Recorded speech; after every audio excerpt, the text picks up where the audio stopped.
Olá, seja muito bem-vindo a mais um episódio do nosso podcast Educação Começa em Casa. Um espaço criado para a gente debater, conversar e aprender sobre educação parental. Hoje a gente está aqui mais uma vez com o Fábio Benítez. Tudo bem, Fábio? Olá, Vivi. Oi, público, tudo bem? Hoje a gente vai falar sobre coletividade, né? A importância da gente trabalhar, né, com nossas crianças, nossos adolescentes, desde cedo, o conceito, a ideia de coletividade. Vamos entender também um pouco da oposição à coletividade e individualidade, individualismo, e a culminância da coletividade, né, que é a cidadania. Exatamente. O tema está muito perspicaz. Fica com a gente até o final. E para você não ficar perdido, nós estamos no YouTube, tá? Então ativa o sininho para receber todas as nossas notificações, mas também você pode assistir a gente pelo Spotify e Deezer, que é muito legal. Bom, Fábio, eu queria começar com uma pergunta intrigante, né? Por que na prática, a gente está falando de cidadania, então por que na prática ensinar cidadania não funciona quando ela só fica no discurso? Bem, Vi, essa questão da teoria e prática, ela é muito importante na educação, né? E o que a gente percebe? Assim, a gente consegue ensinar teoria a ponto do adolescente pegar aquela teoria e conseguir aplicar quando ele já tem um nível de maturidade, um nível de inteligência e também um nível de responsabilidade. Ele vai ver aquela teoria e falar assim, poxa, você vai ensinar educação nutricional para um adolescente. Ele pode pegar aquilo ali e falar assim, tudo bem, mas eu quero continuar comendo bobagem. Né? Agora, quando ele tem um nível de responsabilidade, nossa, essa informação é importante para a minha saúde. E isso acontece com todos nós. A gente às vezes fala de muito criança e adolescente, mas a gente tem que pensar a educação de uma forma geral. Sim. Então, assim, você vai ter um adulto de 40 anos que vai falar assim, beleza, eu não quero pegar essa informação aqui. Né? Então, significa que ele não é muito responsável, ele não é muito educado. E a gente, eu acho que a gente pode ser mais audacioso e falar que talvez ele não seja tão inteligente. Acho que a gente tem que falar isso sem tabu, né? Sim. Inteligência não é igual para todo mundo. Inteligência a gente desenvolve quando a gente quer resolver problemas, quando a gente quer ter uma vida mais tranquila e a gente escolhe acessar essas informações, enfim, ter mais ou menos conhecimento, ter mais ou menos ferramentas, ter mais ou menos, né, inteligência. Mas quando a gente está falando de uma criança, né, lá nos anos iniciais, até 10 anos, né, que não tem ainda, né, muita responsabilidade, não tem um nível de cognição muito desenvolvido, então a gente tem que trabalhar sempre com muita prática, muito exemplo. Quando a gente quer ensinar algo que é muito abstrato, que é senso de coletividade, que é algo abstrato, né, difícil de explicar a importância, né, de ter um senso de coletividade, qual é o impacto na comunidade quando a gente não tem uma cola social, quando a gente não tem um senso de coletividade, então isso fica muito abstrato, muito distante. Sim. Então ele consegue olhar para aquelas informações teóricas e falar assim, poxa, mas isso aqui não é importante, isso aqui não é comigo, isso não é importante para mim. E isso, na prática. Quando a gente traz para situações práticas, exemplos, e quando nós temos exemplos adultos em relação a boas práticas de coletividade, de cidadania, isso facilita bastante a assimilação. Por isso que a gente defende sempre aqui que a educação ela tem que ser o mais prática possível. E muitas vezes a gente não consegue simular exatamente aquela situação. Então, o que acontece? Nós contamos histórias que ilustram de forma mais prática possível aquele acontecimento. Eu valorizo muito a educação antiga, em que a avó contava uma história para o neto, com uma moral por trás. Nossa, e aí é aquilo, nossa, o que a gente aprende com essa história, né? Então, assim, isso de certa forma, né, foi perdido, né? E para mim é uma lástima. Por quê? Porque as histórias ensinam muito. Nem sempre a gente pode simular algo muito na prática, experienciar aquilo, então a gente tem que simular. É verdade, você falou algo muito... Você falou exemplo, né? Eu acredito sim que a gente aprenda muito mais com experiências do que com instrução, né? A criança, ela tende a se desenvolver mais, né? Observando do que sendo... É uma verdade, né? E para pais e mães é uma dica muito valiosa, né? Porque quando a criança olha o pai, a mãe, se espelha... Vira um modelo, né? e é um modelo, e é um exemplo a seguir, e os super-heróis existem por causa Sim. disso. Sim. Então, as pessoas acompanham, né, aquelas sagas, aquelas histórias, querem torcer pelo herói e se espelham naquilo, né, e são bons exemplos, né, são pessoas muitas vezes perfeitas.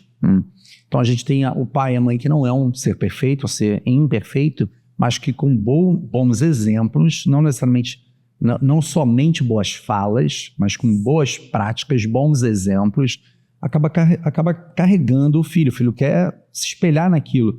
Poxa, meu pai um dia ele deixou de fazer determinada situação porque não era correto, não era ético, não era correto com outras pessoas, e isso é um espelho para eles. Bacana, bacana. É a observação e o exemplo, né? Fica a dica. Hoje se fala muito, Fábio, em habilidades do século XXI, né? Como pensamento crítico e habilidades sociais. Qual a relação direta entre essas competências e a construção da cidadania desde a infância? Assim, a cada dia que passa, né, as escolas elas são mais exigidas, isso é muito, muito bom para todos nós, em desenvolver habilidades do que simplesmente passar conteúdos. Sim. Então a gente faz muita comparação aqui na escola lá da década de 90 e a escola de hoje, enfim. Então, na década de 90, sem internet, toda a informação sobre mitocôndria estava no livro e no professor. Então, cara, o aluno quero aprender sobre mitocôndria, o que eu faço? Vou na biblioteca, pego o livro, pergunto para alguém que saiba, pergunto para o professor. Então, o papel do professor é muito valorizado. Cara, o cara que sabia sobre mitocôndria. Detentor do conhecimento. E aí, assim, o professor de matemática não sabia sobre mitocôndria. Só aquele professor, se aquele professor faltasse, as crianças não conseguissem ler com autonomia e essa autonomia não era estimulada, então não aprendia sobre mitocôndria, não tinha. Ia terminar o dia sem aprender aquilo. Hoje a informação está em tudo quanto é canto. Sim. Então, assim, você quer aprender mitocôndria, você está na palma da sua mão aprender sobre mitocôndria. E muito provavelmente, os professores me perdoem em relação a isso, mas muito provavelmente com recursos, com um método melhor do que a aula tradicional do professor. Está no celular dele. Milhões de maneiras diferentes de aprender sobre mitocôndria. Quero só texto, quero imagem, quero PowerPoint, quero quadrinhos, quero um vídeo curto, quero bullet points. Você tem tudo ali, né? Quero um infográfico, você tem, né? Uhum.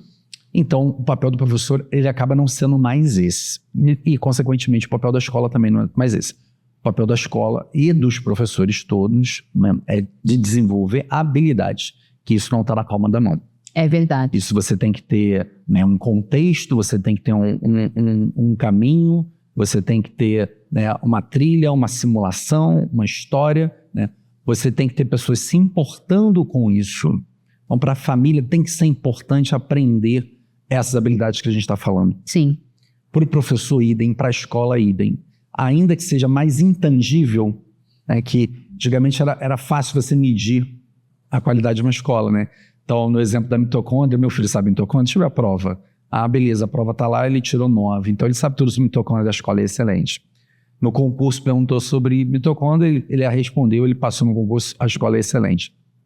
Hoje em dia, em que isso está muito mais, né, é muito mais commodities essa informação, é importante que o desenvolvimento de habilidades.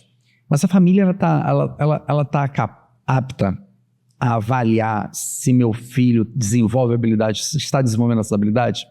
A gente hoje está falando aqui muito de coletividade, senso de coletividade, né? A família está olhando para isso, ela sabe avaliar isso, ela sabe dar sequência no trabalho em casa sobre isso.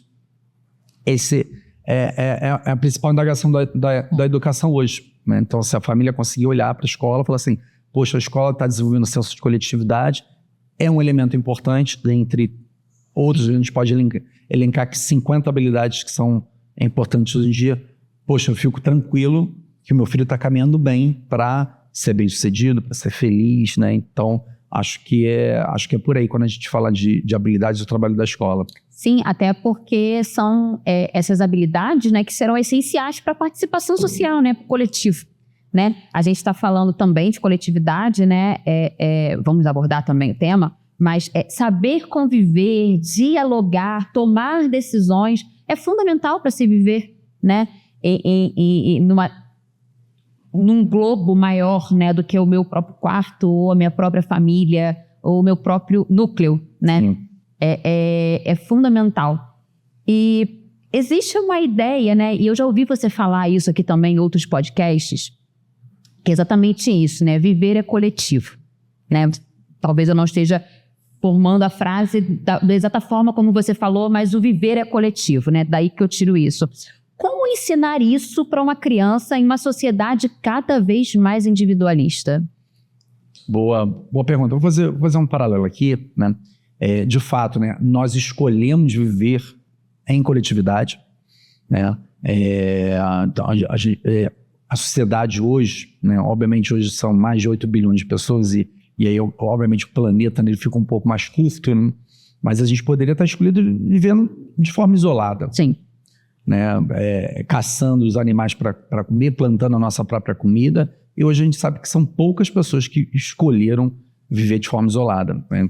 A grande maioria das pessoas escolheu, e aí vamos usar esse termo, né? Que escolheu ao invés de ter sido forçado a fazer, escolheu viver em coletividade. Sim. A gente sente falta quando não tem uma comunidade para trocar, para conversar, para se visitar, né? Então, enfim, o ser humano é um ser social. E isso significa que, para a gente ser social, para a gente conviver bem, a gente precisa ter um coletivo saudável. Mas esse coletivo ele não é feito de paredes, de pedras, ele é feito de pessoas. Sim. Então, para esse coletivo funcionar, né, ser bom viver ali, as pessoas estarem felizes de estarem ali, a gente precisa saber conviver. E isso que é senso de coletividade. É conseguir entender aonde termina a minha individualidade, aonde começa a do outro. E por isso eu convivo bem, né, coletivamente. E você falou, né, uma sociedade cada vez mais individualista. Eu também acredito nisso. Né? A gente lá, né, fazendo mais uma vez o paralelo com a década de 90, nós éramos seres mais sociais. Hoje você tem uma série de ferramentas que promovem isolamento, né? O maior deles, o celular. Sim. E as redes sociais, né? Então hoje as crianças que brincavam coletivamente, né? Antigamente nas ruas, nas vilas, depois nos plays, hoje ficam nos seus quartos, né? Nos celulares. Além disso, né, você tem um empoderamento muito grande do interesse individual. Isso para mim também é muito forte, que é o fato de, antigamente, não, a regra da escola é essa, não, a regra do clube é essa. Não, os amiguinhos estão ali e decidiram isso, você tem que seguir para fazer parte. Hoje, né, assim, o desconforto individual com regras coletivas, ele é hipervalorizado. Eu vou pegar hoje para focar um pouco nisso aqui, e eu não estou dizendo que a gente deve ignorar os interesses individuais. O segredo de tudo na vida é o equilíbrio. Então, nós como seres humanos temos que conseguir equilibrar, o ideal é que a gente consiga equilibrar os nossos interesses e os interesses dos outros, a nossa individualidade e a coletividade. Então, quando a gente fala de senso de coletividade, não é somente isso, né? Mas é equilibrar com os nossos interesses. E hoje você tem muita licença por individualismo, mas entende-se muito essa, vamos dizer, resistência a determinadas regras coletivas. Então, a criança não está bem para fazer uma prova. Antigamente, faz a prova. Faz a prova. Na regra, faz a prova, né? Você está pensando muito mal? Tudo bem, vai para casa. Você está preocupado com a prova? Faz a prova. Está ansioso? Faz a prova. Então, como é que você lidava com ansiedade? Como é que você lidava com medo? Passando por aquele desafio. Sofrendo, aprendendo com o sofrimento. E essa é a vida, é assim, né? Hoje em dia, tô desconfortável com a prova. Não, tudo bem, faz no sábado, faz semana que vem, não faz essa, não faz a outra. Você abre muitas licenças, né? E quando, desde criança, ela se acostuma com isso, ela vai ficando cada vez mais licenças, vai entendendo que o mundo pode se dobrar às necessidades. Não vamos banalizar, às vezes não é só interesse, às vezes é necessidade, mas o mundo vai se dobrar às suas necessidades e seus interesses. E, obviamente, a gente constrói, a gente, né, educa jovens menos resilientes, menos dispostos a entender o não do outro, do coletivo. Isso não acho que seja positivo. O que é positivo é a gente equilibrar. Então, assim, cara, essa aqui é a regra do coletivo para você fazer parte, e eu acho que você deve fazer parte. Você tem que entender, tem que aceitar ou não e se acostumar com isso. É verdade. E vambora. Eu tenho um relato que é de um primo meu, na verdade, não é nem de aluno, é um primo meu mesmo. Ele tem 2 filhos pequenos e eu nem lembro de ter conversado sobre isso com ele, mas você trazendo agora essa reflexão e de tudo que a gente já conversou aqui, né, me lembro muito. Ele trocou os filhos de escola, mas a troca dele foi por conta do tipo de ensino, a forma como a escola lida, enfim. E trocou as crianças de escola e as crianças hoje estão numa escola diferente.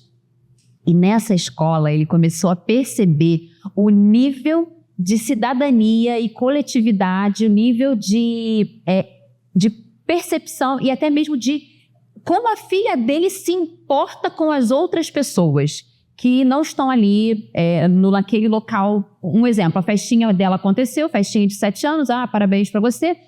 E ela quis convidar os amiguinhos da escola que faziam parte daquele núcleo dela. Porque a escola não permite que se faça festa lá dentro. Então, ela não pode levar um bolo, não pode... Então, ela fez a festinha fora. E o nível, a forma como ela decidiu convidar os amiguinhos e como ela decidiu fazer isso e quem ela ia incluir foi o que chamou a atenção dele. Porque ele falou, em outros tempos, a Gabi nunca faria isso. Ela não agiria dessa forma, ela agiria de outra forma. Ela até chamaria um amiguinho ou outro e ok. Mas a forma como ela decidiu incluir toda a turma dela na celebração do aniversário dela, ele falou, cara, isso ela aprendeu em algum lugar. Porque eu não cheguei a conversar isso com ela. Né? E eu achei isso muito interessante. Aí você está falando sobre coletividade, sobre a questão de observação e pertencimento. Eu tô assim, gente, é minha sobrinha. Como a gente vem falando, né? É importante trabalhar isso nos anos iniciais, Fundamental 1. Ela é do Fundamental 1. Então, assim, como que no caso dela, foi uma mudança de escola, numa situação positiva, né? Ele olhou e falou, acho que dá para avançar um pouquinho mais com eles. Eu vou tirar dessa escola e colocar no novo desafio, né? E foi muito, muito bacana. Encaixa muito na prática com o que você está falando. Sim. Muito bacana, muito bacana. Mas muitos pais, Fábio, acreditam que a cidadania é papel da escola. Como conversar na prática sobre cidadania dentro de casa, não esquecendo a teoria? Porque não é só uma questão de escola, né? Não é só um papel da escola. Então, a cidadania e coletividade é como qualquer conteúdo informativo ou desenvolvimento de capacidades de habilidade, né? A escola, né, deve assumir o papel de referência teórica.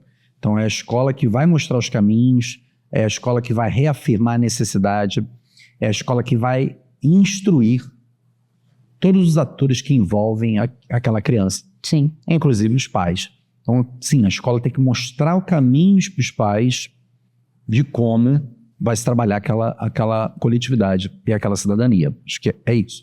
Mas, como a gente sempre fala aqui, os pais em casa têm que dar sequência a esse trabalho, né? Então, não adianta a escola chegar e falar, poxa, você vai participar de um jogo com 5 adolescentes?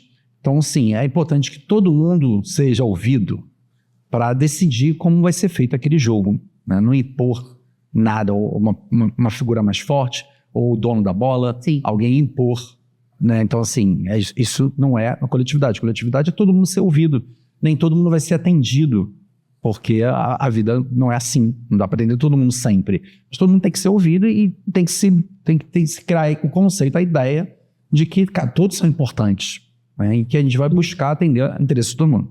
Isso é senso de coletividade. Chega em casa, aí o pai fala assim, não, se você é o dono da bola, você faz o que você quer, né? Então, assim, isso é enlouquecedor para a criança, né? Que ela aprendeu uma coisa na escola e aí chega em casa, é outra coisa. E como a gente sempre fala aqui, né? É papel da família ter clareza da educação que quer estabelecer e procurar uma escola que comungue com aqueles valores. Então, se você acredita que, né, nessa ideia de que quando o seu filho é o dono da bola e deve decidir o jogo, não me cabe aqui julgar. Procure uma escola que vai falar a mesma coisa. Sim. Se você procurar uma escola que vai falar diferente, isso é muito ruim para a formação do seu filho. Muito ruim. Porque ele vai ficar...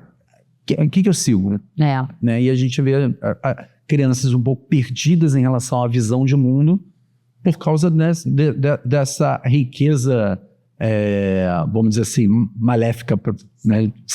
De serem coisas opostas. Sim. Então pode ser complementar, mas tem que ter a mesma direção. Dois discursos, tem uma palavra, né? E tá na Bíblia, mas também muito se fala, né? Que é o reino subdividido não prospera. Se na cabeça da criança existem dois discursos diferentes, né? Não prospera, não vai avançar para lugar nenhum, só vai criar mesmo uma ambiguidade absurda que na escola ele tem que ser uma coisa, em casa, com os amiguinhos, com a família, não sei, ele tem que ser outra coisa. E eu sempre volto no início do nosso podcast, quando você falava sobre o discurso de atravessar a rua. A escola e a casa falam a mesma coisa. Olha para os dois lados. Você deu até o exemplo da Bia, né? Voltando para casa sozinha. Olha para os dois lados. Você vai conseguir atravessar a rua. Você não vai sair andando, né? Se a gente tem um discurso dentro de casa, um discurso na escola que são completamente distintos, cria realmente uma ambiguidade, né? E o que chega a ser perigoso, né, Fábio? Porque aí você entra naquela questão da criança, do adolescente também, claro, né? Não saber o que seguir. Completamente. Né? Bom, deixa eu fazer uma pergunta aqui agora sobre... A gente já falou muito aqui nesse programa, né? Sobre deixar a criança, né, o adolescente, arcar com as mini consequências ou com as consequências de seus atos, né? Qual a importância de permitir que a criança vivencie essas pequenas consequências no desenvolvimento do senso de responsabilidade? É essencial, né? Assim, isso é uma coisa que também sempre oriento pais e mães, né? A importância de você ter estômago para passar por um processo punitivo, né? Então, o que é muito, muito comum em escola, né? Então, a criança cometeu um erro, a outra cometeu um erro também, em consequência do primeiro, né? E isso chega até a coordenação, né? A coordenação vai ter que promover uma sanção. Ela não promove uma sanção porque ela quer machucar as crianças. Sim, não. Ela promove a sanção por dois motivos. Primeiro, que a escola não é responsável somente por essas duas crianças. É responsável por N outras crianças. E todas as outras N crianças têm que ver aquele erro e entender que vai ter uma sanção. E por isso não devem fazer, né? Um dos motivos de não fazer, além do próprio motivo em si, que não deve ser feito, que é uma coisa errada, é que, cara, se você fizer, tem sanção. Por quê? Porque é assim que a nossa sociedade foi construída, né? Que você tem regras e aí quando alguém transborda a regra, o que acontece? Tem sanção. Então a sanção pode ser uma advertência, pode ser uma bronca, pode ser a cara feia de um colega, pode ser prisão, né? Então, assim, essa é a nossa sociedade, dependendo do grau. E desde cedo a criança tem que ter, olha, nesse coletivo aqui tem regras e tem regras para sanções. Se você fizer isso, tem uma consequência. Se ela não experimentar essa consequência, é o que a gente sempre fala, ela vai entender que, sempre vai ter um jeitinho, que sempre alguém vai estar lá, a vovó vai estar lá para passar a mão na cabeça, enfim, né? Então, assim, vai dar tudo certo, né? Então eu posso fazer o que eu quiser, né? Então, e isso é péssimo, né? Eu não conheço um pai, uma mãe que no meu lugar que não diria que isso é péssimo. Mas eu conheço muitos pais e mães que não estão dispostos a bancar essa dor para ele mesmo, para ela mesma, né? Que é a dor de ver o seu filho ser sancionado e sofrer, né? Então, o pai e a mãe, quando ele passa a mão na cabeça, ele não passa a mão na cabeça por causa do filho, por causa da filha. Isso é infantilidade achar isso. Ele passa a mão na cabeça porque ele não quer sofrer com o sofrimento do filho e da filha. Então, para evitar esse sofrimento dele, então é uma razão muito egoísta. Para não ter esse sofrimento aqui, ele tira o sofrimento do filho, que é necessário para o aprendizado, né? Então, isso é muito claro e é uma lição importante para todos os pais e mães. Você falou no discurso, né, do pai, do responsável, no caso, né? E eu estou lembrando aqui agora que o discurso dentro de casa também tem que ser coerente dentro de casa. Total. Por exemplo, o pai pensa uma coisa, a mãe pensa uma coisa, e aí você falou da avó agora, né? Então, aí a avó pensa outra coisa, porque eu já vi cenas no shopping, né? Do pai ou da mãe brigar, chamar a atenção, a criança se jogou no chão, a primeira coisa que a avó faz é retirar a criança do chão e entregar o motivo do choro da criança, seja um brinquedo, um pirulito, uma bala, um doce, qualquer coisa. Legalizando o discurso da criança. Você chorou, esperneou, jogou no chão, você conseguiu, né? E às vezes essa punição, ela nem vem por algo que a criança efetivamente praticou de errado. Às vezes vem mesmo por uma lição, né? Você não pode ter tudo e eu vou te ensinar que você não pode ter tudo. Exatamente. Né? Eu lembro de uma situação, na época da minha infância, né? Que a minha irmã, ela é totalmente o oposto de mim, né? O nome da minha irmã é Vanessa. 2 vezes lá em casa, Viviane e Vanessa. E a Vanessa é totalmente o oposto. A Vanessa é muito tímida. Se eu colocar a Vanessa aqui na sua frente agora, a Vanessa, até soltar as primeiras palavras, a Vanessa ela vai ficar um pouco mais travada. E a minha mãe identificou isso nela. A minha mãe identificou isso porque isso apareceram nas notas da escola, né? Das notas das provas da Vanessa. A Vanessa era muito bem em exatas, mas em letras, ciências da natureza que a gente tinha na época. Não, era estudos sociais. Estou revelando a minha idade. Estudos sociais. A Vanessa não era tão boa. Por quê? Porque precisava de uma dinâmica em grupo, precisava de um diálogo. E a minha mãe foi na escola, chamou a professora e falou: olha, eu preciso que a Vanessa vá ao quadro. Eu preciso que você coloque a Vanessa para escrever no quadro, para fazer alguma coisa. Minto. Ela pediu uma solução da professora e a professora falou: não tenho o que fazer. Aí eu falei: então tá bom, eu vou fazer o seu trabalho. Você vai fazer o seguinte: você vai chamar minha filha pro quadro e ela vai anotar, ela vai escrever, ela vai fazer qualquer coisa. Mas não é assim que funciona. Mas se você... Foi uma interferência da minha mãe, né? Que deu certo, no final acabou dando certo. E a Vanessa, ela começou a desenvolver as habilidades dela sociais, de comunicação, o recreio, né? Eu estudei numa escola de freiras e as freiras na época chamaram: olha, a solução que a senhora deu certo, né? Você acha que é válido, Fábio, essa atitude da minha mãe, assim, da pessoa chegar, da mãe chegar na escola e falar: professora, deixa eu te pedir uma ajuda, porque a minha filha não está entendendo o sentido de coletividade. Em casa está agindo dessa forma. Será que é válido o pai, o responsável, procurar a escola e pedir esse apoio? Penso que sim, tá? A gente fala sempre aqui de quanto a escola, professor, professora, devem ser os referenciais teóricos da família. Sim. Agora, a gente encontra médicos bons e médicos ruins, engenheiros bons e engenheiros ruins, professoras boas e professoras ruins. Então, se a família tem um entendimento de que alguma habilidade não está sendo bem trabalhada e que ela é importante, primeiro passa a buscar o diálogo, né? E se ela entender que a professora não está sendo apta, e às vezes não é só a intenção, às vezes é ser humano, então erra, né? Ela exigir, né, algum atendimento diferenciado faz parte. Porque apesar da escola, da professora serem os referenciais teóricos, nem sempre acertarem, a responsabilidade primordial é da família. Sim. Então esse olhar, quando a família tem, a gente tem que valorizar. E se tiver que brigar para o seu filho e sua filha ter uma educação melhor, tem que brigar, porque não tem nada mais importante para a gente do que a felicidade, do que o desenvolvimento dos nossos filhos.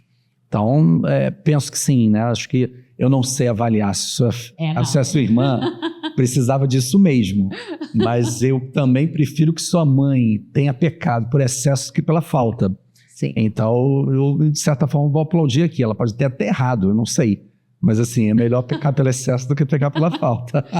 É verdade. A minha irmã, hoje em dia, minha irmã, ela nem mora no Rio. E assim, o desenvolvimento da Vanessa na vida mudou muito depois dessa situação. A minha irmã hoje, ela conseguiu sair do Rio de Janeiro, morar numa outra cidade, por acaso ela mora na Bahia, e eu, nas minhas férias, eu tô sempre e ela conseguir falar, sabe, se desenvolver com as pessoas em torno dela, né, mostra que ela conseguiu quebrar, né, essa timidez e trabalhar em coletividade, trabalhar em prol, né, de uma harmonia, uma comunicação social, né. Mas, Fábio, quando a gente fala de coletividade, inevitavelmente a gente vai falar de conflito. Sim. Né? Como os pais podem usar conflitos entre crianças ou até mesmo entre um pai e uma mãe, né, entre duas pessoas, como oportunidade real de ensino de cidadania? Você fez uma provocação aí muito importante, né? Então, o ambiente que o pai, a mãe, enfim, podem estar separados, isso não é determinante, tá? O ambiente que a família cria em casa, ele é um microcosmos do que é a sociedade. Então, as práticas, né, em casa são práticas que a criança vai olhar para aquilo e quando ela sair, quando ela for para a rua, ela vai replicar aquilo que ela construiu. A gente fala o tempo todo aqui assim, nas convicções que as crianças criam durante o processo educativo, né? Então, vou dar um exemplo pessoal, né? Assim, nós, né, lá em casa, a gente valoriza muito a colaboração, né? Muito, né? Então, assim, poxa, vamos comer? Não, vamos buscar comer juntos. Nem sempre é possível, tá? A mesa. Então, hoje é a vez da Bia botar a mesa. A Bia coloca a mesa. Hoje é a vez de alguém lavar a louça. Hoje é a vez. E eu também faço isso, né? Apesar de trabalhar fora, por exemplo, minha esposa não trabalha fora, trabalha em casa, né? Uhum. Mas eu faço questão de dar o exemplo de que, assim, em casa, apesar de eu ser a liderança, junto com a minha esposa, né, eu também sou um membro daquela comunidade.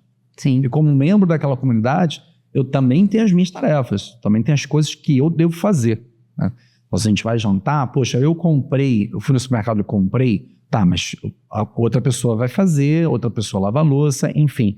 Então, quando eles olham, né, para mim, para minha esposa, em que a gente poderia, né, usar o poder, de certa forma, para coagi-los, a gente vê que, assim, a gente participa igualmente.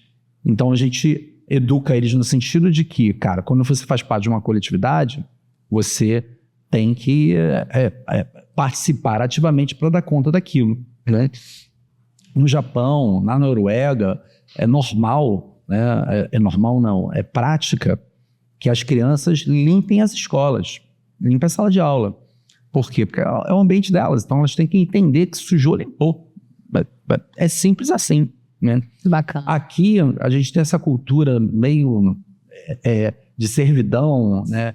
E então, assim, a gente escuta coisas extremamente ignorantes do tipo, não, se você sujar o chão, o servente não vai ter trabalho. As coisas bizarras que eu já escutei. Então, assim, cara, não faz sentido, né? Então, assim, quanto mais a gente educar eles de que você faz parte daquele coletivo ali e você tem responsabilidade, tem que preservar o ambiente, preservar a saúde mental uns dos outros, né? Buscar uma harmonia, buscar uma felicidade de todo mundo é importante, né? E isso começa em casa. Essa noção que você passou agora dos países, né, de coletividade, me lembrou muito, eu não entendo muito do assunto, né, mas me lembrou muito ecovilas, né, que nas ecovilas cada um tem um papel. Então, eu fiz um estágio, né, de 3 dias. Adoro as histórias, conta pra gente. Eu fiz um estágio de 3 dias numa ecovila. Eu fiz um curso, na verdade, de design e sustentabilidade, curso Gaia, super recomendo aqui. Muito, muito, muito bom mesmo, tá? Muito enriquecedor. O melhor conteúdo, assim, né, que eu tive na minha vida, né? E eu sou pós-graduado, assim, daquele curso ter valido super a pena. Uhum. E além da teoria, você tinha a prática, né? Sim. E a prática, diversas dinâmicas, visitas, e a culminância era um estágio de 3 dias numa ecovila. Uhum. Então, assim, cara, eu fui para um ambiente que não tinha espelho. Assim, tipo assim. Como é que é? Eu fui para um ambiente que não tinha espelho, né? Então, assim, e eu só senti falta do espelho no 3º dia. Na verdade, Meu Deus! no 3º dia eu achei um espelho. Tinha um espelho num determinado banheiro lá, e eu falei, cara, tô 3 dias sem olhar no espelho, enfim. Mas... Não sei se eu conseguiria. Mas o podcast meu sobre isso, eu posso ficar 10 horas aqui contando da experiência, que quanto ela foi rica. Não? Por Mas favor. vou focar num ponto específico, que é... Eles tinham um quadro, né, e é meio que padrão, né, em comunidades colaborativas, né, tinha um quadro com as atividades coletivas que precisavam acontecer para que aquela comunidade funcionasse. Café da manhã, não era hotel, então alguém iria fazer o café da manhã, ou alguém. Alguém da comunidade. Comunidade. Almoço, limpar o banheiro, fazer compras, limpar não sei o quê, né? Então, assim, a quantidade de tarefas diárias ou semanais, enfim, né? E aí, assim, como é que era essa escala? Essa escala, ela não era uma escala, era voluntariado. Uau! Então, assim, a pessoa chegava e falava assim, não, eu vou me voluntariar amanhã, eu vou fazer o café da manhã. E botava o nomezinho no quadro, para que todo mundo passasse e falasse assim, beleza, vai ser o Caio que vai fazer o café da manhã. Aí eu vou fazer o almoço, fulano de tal. E não tinha uma contagem, um controle de que, pô, você tem que botar o teu nome 3 vezes naquela tabela. Ou que todo mundo tem que fazer alguma coisa. Ou que na segunda era uma pessoa e na terça era outra. Era voluntariado mesmo, né? E, assim, os 3 dias que eu fiquei, cara, super funcionou. Eu me voluntariei, inclusive, para atividades que eu falei assim, cara, sério que você voluntário? Não. Faz parte, vamos embora. Então, assim, né, eu aceitei estar naquele ambiente, aquele ambiente tem regras, ok, vamos fazer parte, né? Ninguém fica controlando, sabe? Então, assim, tem que fazer o café da manhã. Então, ok, que horas todas as pessoas acordam? 7, então você tem que acordar 6 naquele dia. Para fazer o café da manhã. Tem que fazer o café da manhã, verificar se tem as coisas, vai lá o que você sabe fazer. O que você Já tem isso? E as pessoas, beleza, hoje o Fábio sabe fazer, sabe fazer ovo, então beleza, é ovo que a gente vai comer e tal, né? E isso é muito diferente do que a gente vive, né? Você tem que obrigar, né? Eu falo que lá em casa a gente se divide bem, mas muitas vezes é obrigado mesmo, então, o Gabriel, não, cara, é você que vai fazer, cara, vai lá, é a sua vez. Às vezes a gente tem que colocar isso, nem sempre a gente precisa ser mais imperativo, né? Mas é assim. Mas quando você vive numa ecovila em que as pessoas já têm um senso de coletividade mais aguçado, né? E que, cara, se ninguém fizer, as pessoas não vão comer, tá? E obviamente com o tempo, né? E eles me falavam isso, não, assim, tipo, olha aqui, parece que é uma maravilha, mas, cara, a gente já meio que tentou se matar aqui.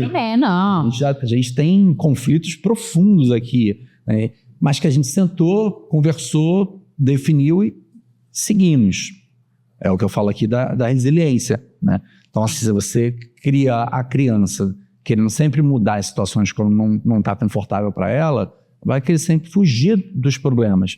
Mas quando a gente educa de, resolva o problema, por mais que dolorido que seja, né, ele tende a ser um grande solvedor de problemas.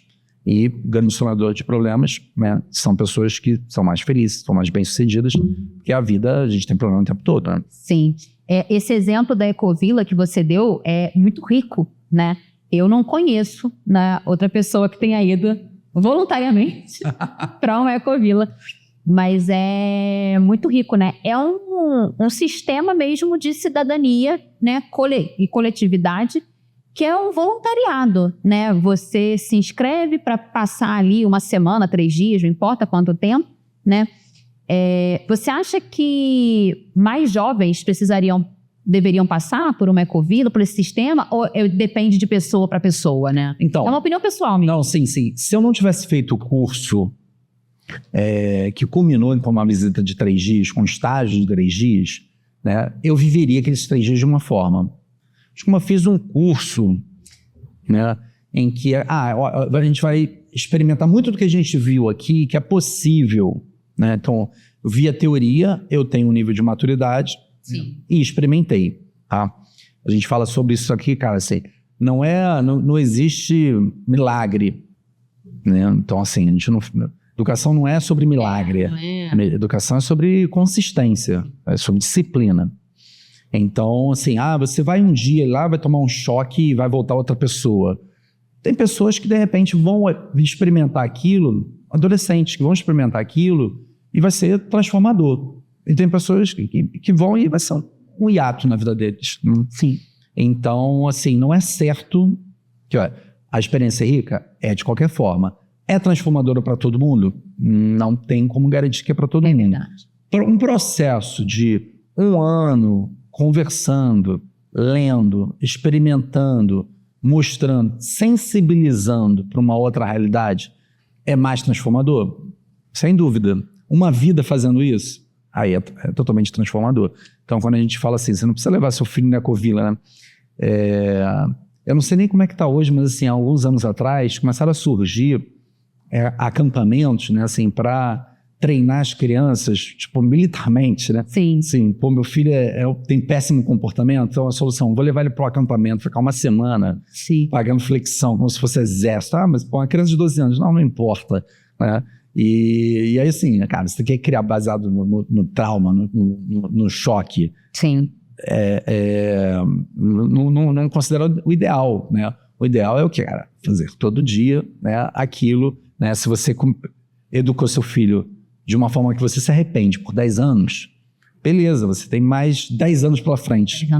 Começa a fazer da maneira correta, cria uma virada de chave para ele se tocar de, cara, tá mudando, e vai lá com paciência, né, modificando aquele comportamento que você acha que não tá legal.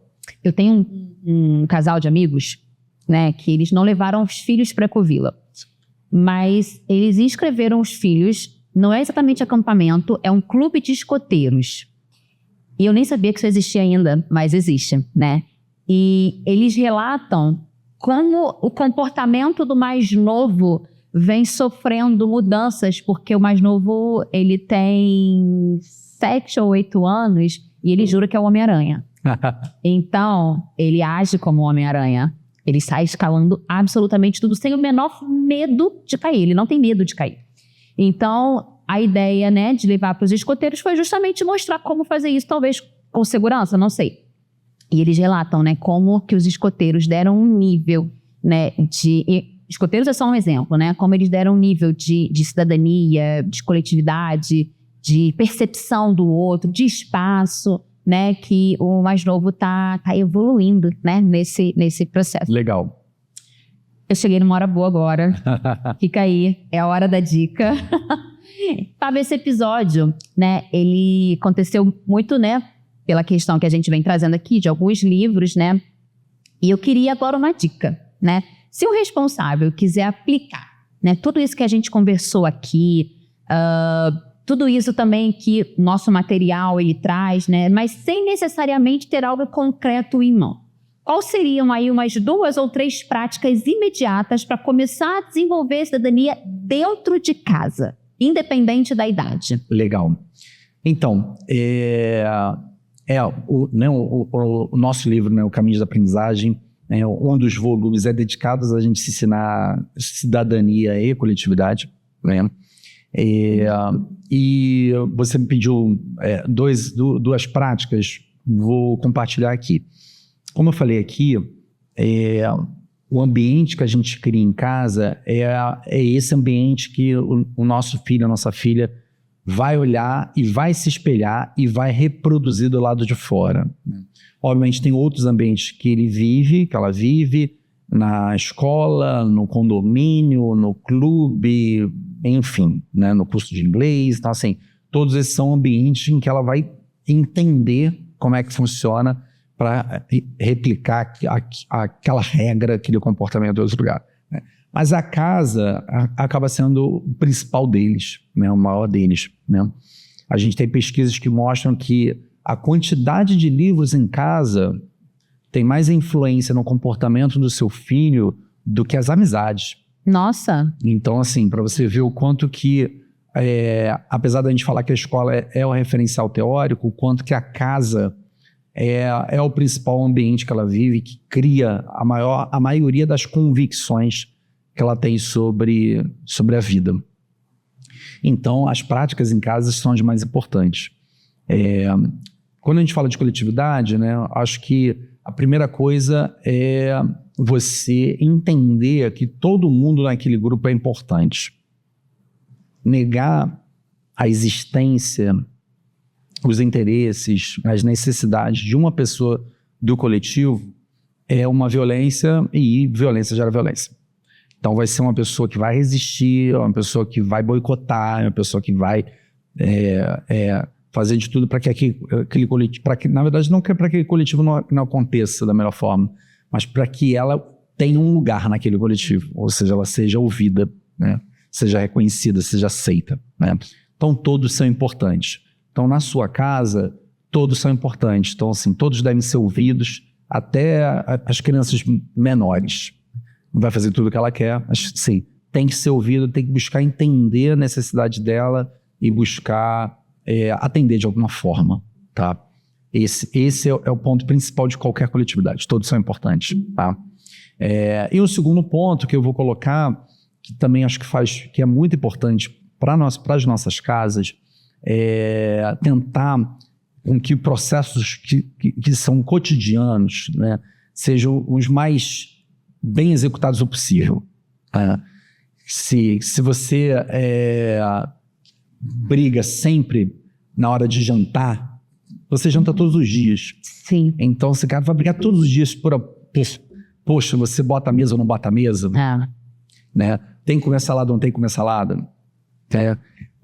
Todos os dias você acorda para fazer alguma coisa, né? Você vai trabalhar, sua filha vai para a escola. Vai brigar todo dia por causa de horário, que tem que ser naquele horário. Então, uma outra regra de toda a coletividade é assim, cara, facilite, né, os processos que são recorrentes, né? Crie regras, acordos combinados para que não haja estresse em situações que são automáticas, que acontecem todos os dias. Porque senão, cara, é um estresse que se multiplica o tempo todo. E aí, obviamente, você não consegue estar no seu melhor estado de espírito para quando tiver um problema de verdade, né? Para quando os problemas reais, né, gritarem. Tá? Então, vou dar essas duas dicas hoje aqui, né? Uma, todo mundo é importante, todo mundo tem que ser ouvido. E dois, né, transforme, né, o dia a dia o mais simples o possível, né, o mais eficaz o possível, para não gerar, né, conflitos desnecessários, para que os conflitos que vão existir por diferença de interesse, diferença de visão, haja espaço para resolverem da melhor forma. Dicas práticas. Tivemos aqui dicas práticas. Excelente. Anotei aqui, de verdade, anotei mesmo. Obrigada, Fábio, porque acho que viver, né, em coletividade, viver nesse sistema, né, de coletividade é o que move a gente, né? Uma frase que você falou lá no início, né? Fizemos um grande acordo em viver em coletividade, escolhemos isso, né? E é verdade, né? Quando a gente fica muito tempo sozinho, a gente corre para ter o ato de comunicação, né? Que é o viver em coletivo, né? Em cidadania. Queria te agradecer, muito obrigada por esse bate-papo, realmente foi enriquecedor, como sempre, né? Seus insights, eles são bem precisos e hoje tivemos aqui dicas práticas. Obrigada, viu, Fábio? Valeu, Vi. Obrigado, galera. Espero que vocês tenham gostado. Muito obrigada a você também que ficou com a gente até aqui. Não se esquece, ativa o sininho do YouTube e visite as nossas redes sociais. irioeducação.com.br é o nosso site, tá bom? Um beijo e até mais.